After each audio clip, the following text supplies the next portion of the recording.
What's going on, y'all? It's your boy 30, man. We back with another video. If you're new, hit the subscribe button, smash the like button for the kid. We're trying to grow the biggest sports bet community on YouTube. We're going to say it every day till it happen, man. I appreciate all y'all tuning in day in and day out, especially today, spending y'all Saturday with me, man. I'm at work. I know you can't see it. You probably can't hear it, but, man, it's like thunderstorming at work. Like, it's so dark outside. It's like a storm. I'm in this little town, Callahan, Florida. It's like, it looks like the end of the world. Look like The Walking Dead or something, but it's storming, man. So just imagine getting up on a Saturday, going to work, having to climb ladders right now. That's my life. I'm climbing ladders. It's slightly drizzling. Then it starts storming. I ain't climbing no more ladders. I don't care what they say. They can reschedule everything. But back to the topic at hand. Let's get into the recap, man. 3-4 last night. Would have had the full sweep. Go ahead, 30. Tell me why I lost. Tell me why I didn't full sweep, y'all. Ask me why I didn't full sweep. The baseball bet. Bro, you know what? Maybe y'all, when I make a baseball bet, maybe y'all should just fade it. Y'all probably be up like 60%. Well, from whatever it is, man, I just can't catch a vibe for baseball right now. We went 3-4. Everybody handled their business.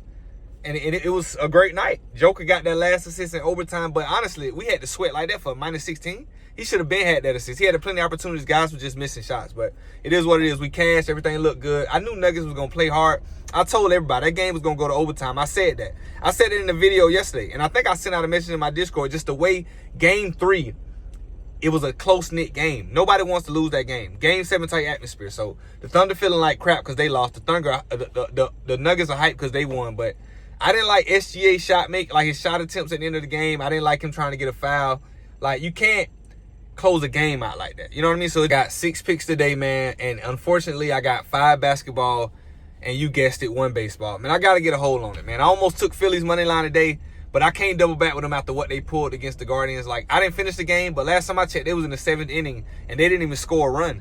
I took the money line, and they didn't even score a run. Like, that's crazy work. But today I got 6 picks, man, 5 NBA, and 1 baseball. Let's hop right into them. You know, normally we throw the baseball in the middle of the video, but we're going to do this first. We're going to get this out. If this is going to be an L, we're going to get the first L out the way. We ain't going to jinx it, but I like this bet, but Red Sox and the Royals, right? So I thought about taking full game under 8.5, right? I don't see this game getting more than 6 runs, maybe 7 if it gets like that. But instead of that, I had the bright idea to take the first inning, no runs. It's minus 150. It's a little juice, but it's okay. I like it. And plus, man, we trying to catch a baseball win. I don't, especially after last game, what happened, I don't see a scenario where they score a run in the first inning. Either team, I just don't get it. So Red Sox and Royals, first inning, no runs in RFI. No runs first inning. I just don't see them getting a run. And watch just my luck. Them boys end up with 4 runs in the first inning. It's just like it never fails. I say left, baseball goes right. I say up, baseball go down. But I feel confident, man. Y'all know a loss don't trigger me. One loss out of 3. Like, I'm cool. We almost had a full sweep. But I think that with basketball, everything, I'm so focused on the playoffs, I got to lock in on baseball. I got to get that. And then the season's still early. It's only been about a month of legit baseball. So I got to let everything develop and get into its form. But Red Sox and Royals, first inning, no runs. Let's get into the next one. Y'all, let's hop into the ladder, right? Day 2, or we take $30 into 45, right? You know what, man? It was a lot of stuff. A lot of variables I could have took somebody at 15 points or 20 points. We're going to keep it real short and sweet. Boston not losing this game. I don't care what you say. I'm living and dying with Boston Celtics today. I know you said 30. Game 1, they weren't supposed to lose. Game 2, they damn sure weren't supposed to. But listen, it's no way on God's green earth that the Knicks are going to be up 3-0 on the Celtics.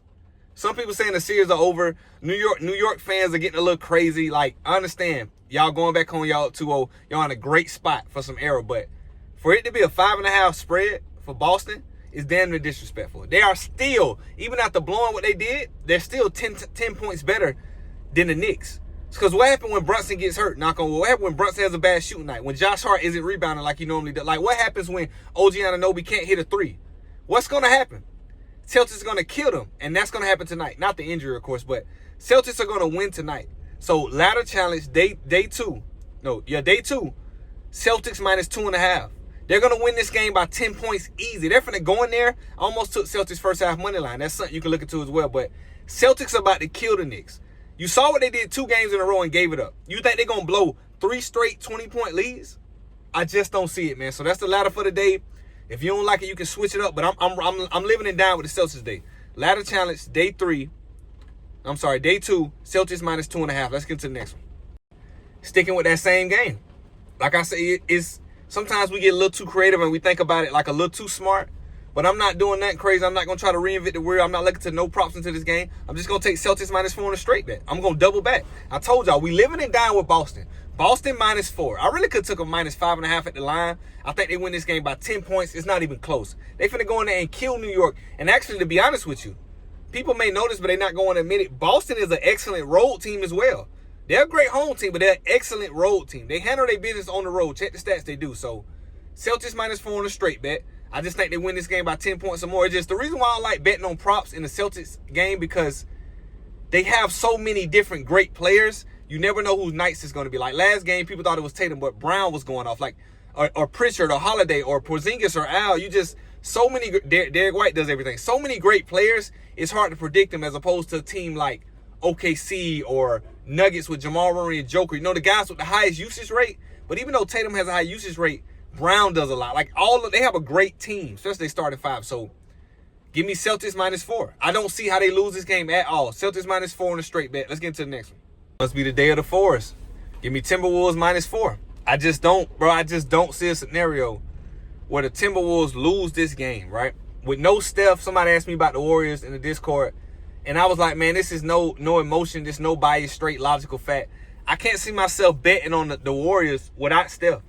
So if they're going to win this game, it's going to take a Herculean effort from all the other guys. I feel like Draymond has already had his game where he's going to score 16 or more. I don't think he does that again. He had a great shooting night. He got hot from 3. Nobody expected. But now, when they can laser focus on you and start the game and Steph not in, it's so much easier to bottle up Jimmy Butler and Buddy Hield when Steph is not on the court. Y'all know Steph draws so much attention, right? So for them to come out, even though they're home, they're going to fight hard at home. So first half, Warriors could be something to look into coming this spread. I wouldn't take Timberwolves first half money line because I think Warriors are going to put up a fight at home in the first half. But my problem is over 4 quarters, I don't think they're going to be able to sustain it. You know what I'm trying to say? So without Steph, without the closer, Jimmy is great, but Jimmy isn't. I don't think he's not that like that. So Timberwolves -4, man. I think they win this game by 8 or 9 points. I think it's going to be a tough fought game to like 2 or 3 quarters and a half. But so the 4th quarter, the talent and just the overall defensive presence going to show for Minnesota. So they're going to win this game by 4 or more. Let's get into the next one. Simple 2-man, 2-leg, plus 101, double your money, right? NBA edition, no baseball right here. Celtics -1. I told y'all, it's no way on God's green earth Celtics lose this game. And then just to be ultra super safe, I could have took them money line, but just the way this playoff's been going, if we are going to catch a weird accidental fluke game winner, give me Timberwolves +1 for leg 2. Like, I just don't see neither team losing, right? And you might be saying 30, it can't be this simple. How crazy the playoffs been? Exactly. The playoffs has been so volatile as volatile get. We need a normal night. Tonight is going to be the normal night, right? So Timberwolves are going to win. Celtics are going to win. So this is free cash. This is free money. I never like to double down on a lot of bets in one day, but with it being the playoffs and the slim games, I love the matchup today. Like, this is a full sweep waiting to happen. Like, everything just lining up. Steph is hurt. The Timberwolves should win. Celtics down 2-0. They're hungry. They're not going to want to lose. Celtics should win this game by 20 points easy. But they done been up 20 before and saw what they did. But this is what we locking in for this one. It's a 2-man. Celtics -1 and Timberwolves +1. Let's get into the last bet.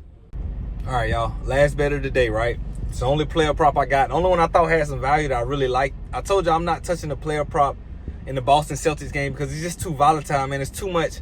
They're the hardest team to predict when you're talking about player props. I have to believe that. But in terms of like the Timberwolves and the Warriors game, right? We're going to go Jaden McDaniels over 12.5 total points, right? This is why. This is not because they had a great series against the Lakers and he's been playing good. It's not that. His primary job is to guard the other guy's best player. He dealt with Luka last game. He's been dealing with Steph this first game and a half before Steph got hurt. Steph is not out there. So even if you put him on somebody like Jimmy, it's super sweeter than guarding somebody like Steph.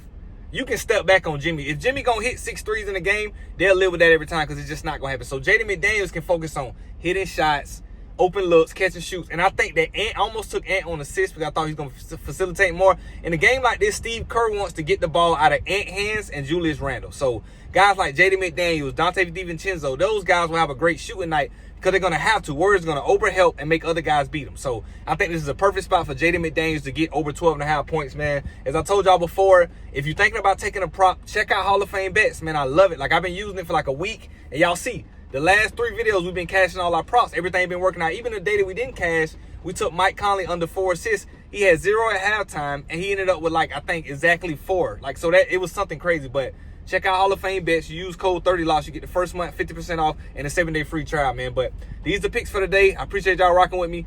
We almost had a full sweep back-to-back days, man. Let's go for a full sweep today. Even with the baseball, let's go for a full sweep, man.